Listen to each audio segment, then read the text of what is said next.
Welcome to Animal Nonsense. I'm Jess. I'm David. I have a little gift for you. For me? Yes. Oh, that's really nice. Thank you. Right, close your eyes. Oh. What have you got? Describe it for the listeners.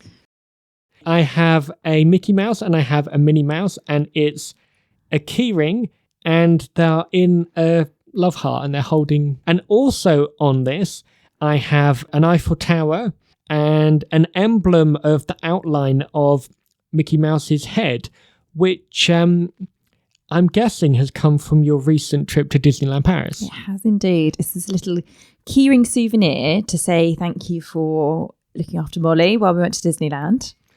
Thank you very much. That's really lovely of you. My pleasure. Thank you. And I thought we had a lovely time in Disney. And I just thought, do you know, there's so many interesting animals in the Disney universe. And that it might be fun to have a little delve into what some of those animals are. I'm really excited by this. Do you have a particular favourite Disney animal? Mickey Mouse himself, I always really enjoyed. Isn't it interesting that you hate mice? There's the one animal in the animal kingdom that you can't bear, and you've chosen a mouse. To be fair, he doesn't really look anything like a mouse. Remotely like a mouse. I know. And it is where the phrase they always put out at Disney, it all began with a mouse.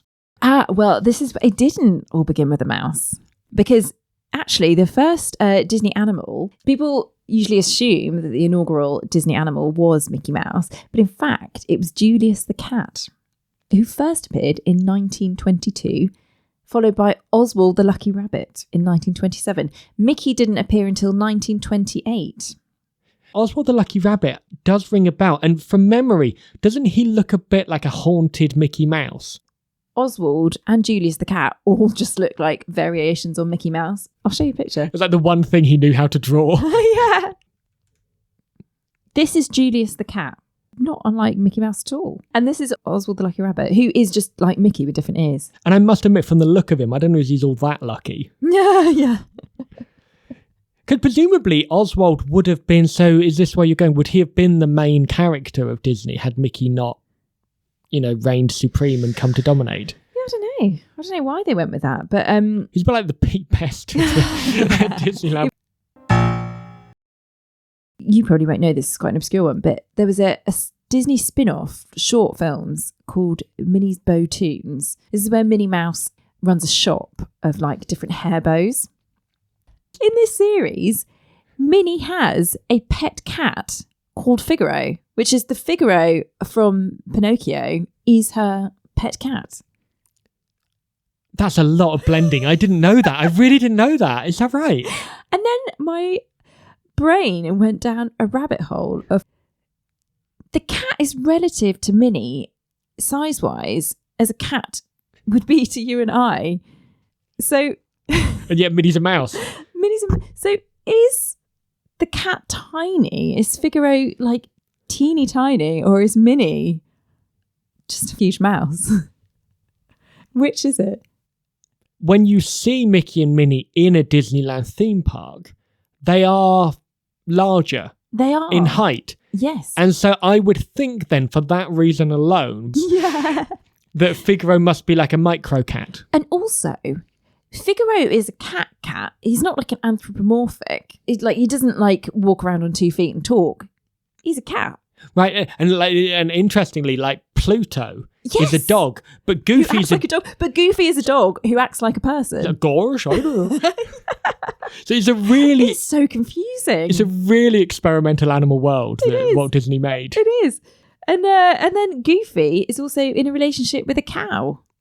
Which I mean, who are we to judge? She's a lovely cow, but yeah, it's just interesting, isn't it? And then this got me on a tangent of Peppa Pig, which obviously, if you're a parent, you've watched Peppa Pig.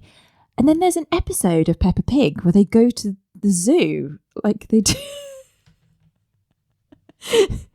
It's also confusing. They go on a trip to the zoo, all these animals. And I remember there was like a crocodile zookeeper that's in charge of looking after the penguins. But the penguins are just penguins. They can't talk. There's also a vet in Peppa Pig, who I think might be a hamster. Oh, I wouldn't Like a pick a massive hamster to be a hamster. vet. I might be wrong. I'm sure it's a hamster. But yeah, there's a vet who has a pet tortoise. But then which of the Peppa Pig animals go to the doctor and which ones go to the vet?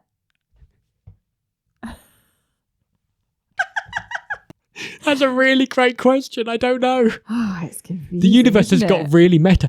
You mentioned Clarabelle a minute ago, who's like Goofy's... The cow. Yeah, Clarabelle the cow. I only heard Clarabelle the cow talk recently, and her voice is how Americans imagine English people talk.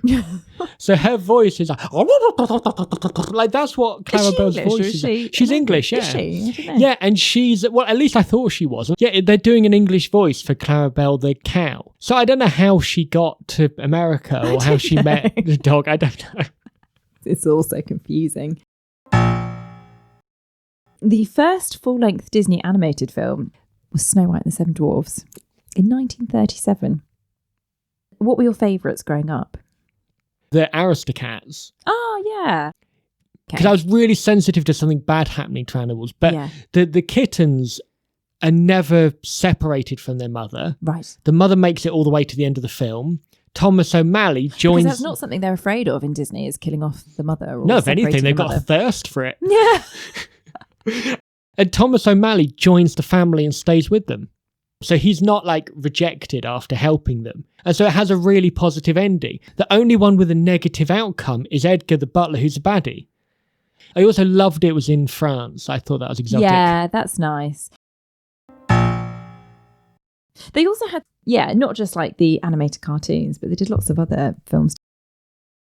They did, there was one Homeward Bound. Oh, Homeward Bound with the dogs and a cat. Which when you, I don't know if you've reviewed this recently, but when you look at it, there's all they managed to be able to train the dog to do was to run towards a window. Yeah. And so every other shot is... Because it's old. It's before there was lots of CG and you kind of had to rely on the animals being trained. Yeah, it had to be a real dog to do it. I was in Disneyland a few years ago, and you know when you're like running for something, the parade was about to start, I think, and something had come out, and you know when you're kind of looking over your shoulder behind you, and I bumped into somebody, and you immediately oh, I'm really sorry, blah, blah, blah. And I looked, and I realised that who I bumped into was Rabbit from Winnie the Pooh.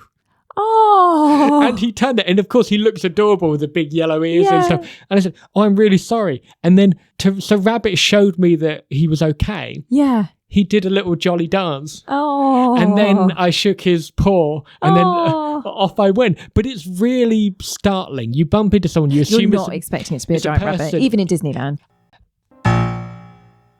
Did you know that the Pirates of the Caribbean, which we really like the ride, the ride preceded the films. And I really thought it was the other way around. It's one of the earliest ones, the Pirates of the Caribbean ride, from my understanding on it. Have you come across the Disney cats? No. All right, now this is a real thing. At Disneyland in the parks, when it opened in California, they had a real problem with mice. Not Mickey and Minnie, they can do what they like. Yeah. But, regular mice. Yeah.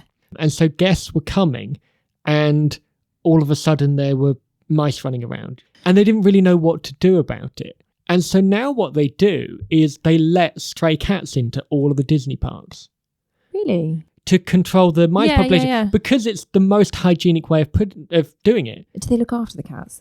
Well, they don't put food out because that keeps them agile. But normally what happens is once a cat becomes too used to being around people, one of the Disney staff will adopt the cat and it becomes like a home cat, but it will have like a period where it's like stray, but in the Disney parks. Yeah. Another Disney movie, which I loved, Turner and Hooch. Were they like detectives or something? Yeah, it was Tom Hanks as a cop whose partner had been killed, and then he ended up with his partner's dog, Hooch. And Tom Hanks said that it was one of the most demanding experiences he'd ever had making a film as an actor, because he had to act around the dog's reactions. Right, yeah, of course, because if you're an actor, you're playing off someone else, and whatever they do, you've just got to respond to it and go, and you can't really tell the dog what to do. You've just got to go with whatever it does. So in a 2001 interview with Hanks, he said, there's one scene, there's a stakeout scene. I'm staking out the scene of a crime with my dog Hooch. We shot that scene for 16 hours with 3 different cameras. They were always rotating. We had a car on the set that was surrounded by bungee cams, literally cameras that were hanging from bungee cords. And the whole thing was about whatever this dog does, I react to. We'll not ask the dog to do anything specifically. The dog will just do things. That's really... I love the live action Disney films are really beautiful because it's a type of film that only they make, where it's like a one joke premise. Yeah. Like a detective duo, but one's a dog. And do you remember they did a remake of it with Tim Allen, but the original was called The Shaggy DA. And then Tim Allen did it and it was a Shaggy Dog story. And he's a family man lawyer who... And the opening scene is like, a breakfast scene and he's like getting ready for the office. He doesn't really have time for his kids. Yeah. And then he's like in a laboratory or something. I don't remember why, but he can turn into a dog.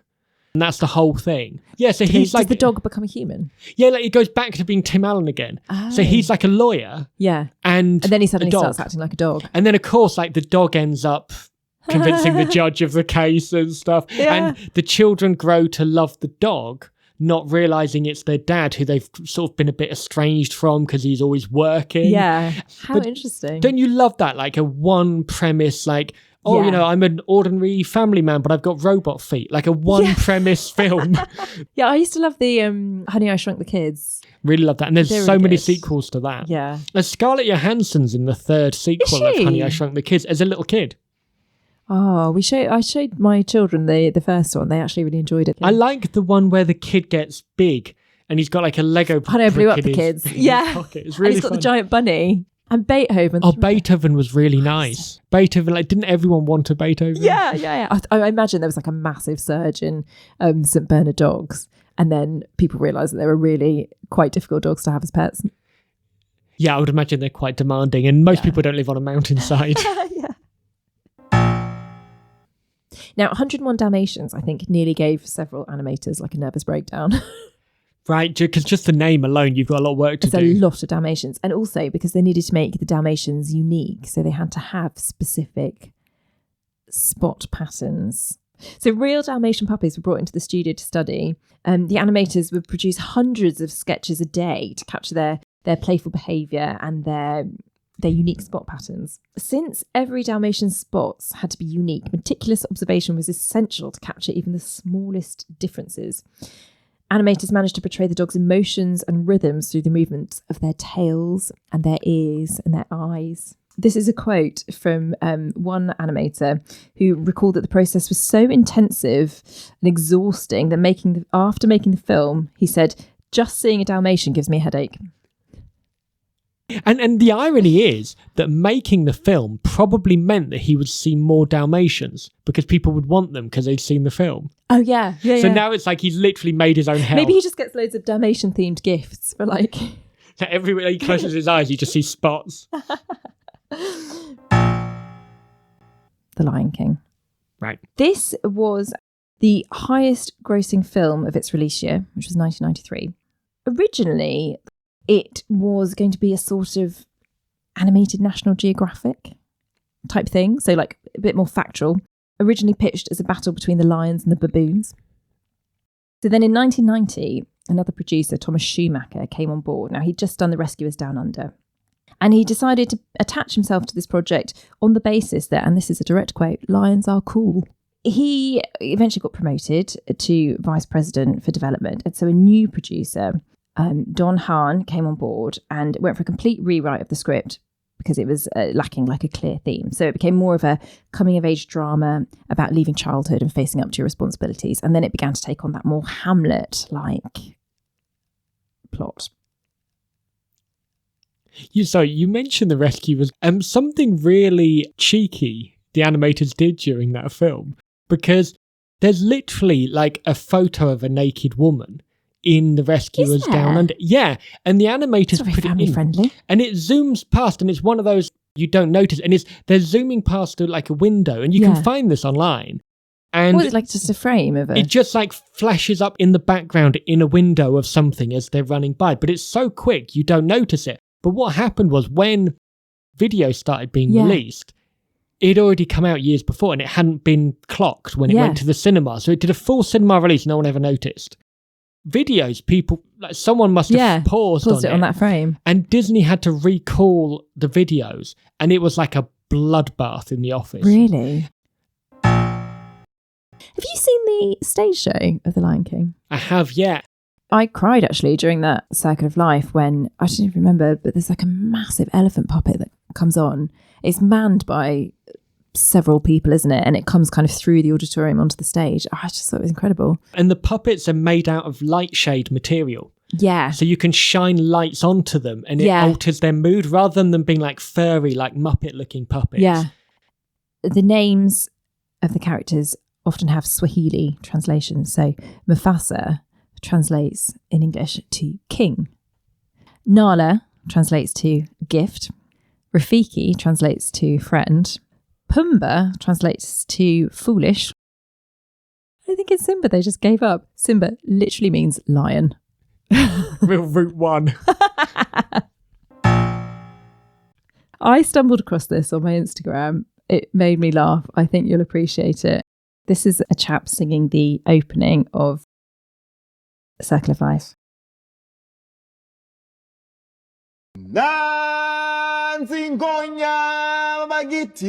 What does it mean? It means, look, there's a lion. Oh my God.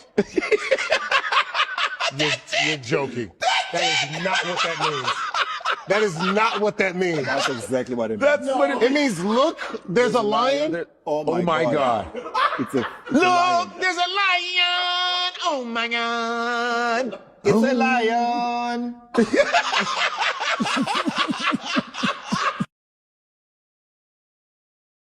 I really love that. Thank you so much for doing Disney. It's okay. Join us next week. Join us for more animal nonsense.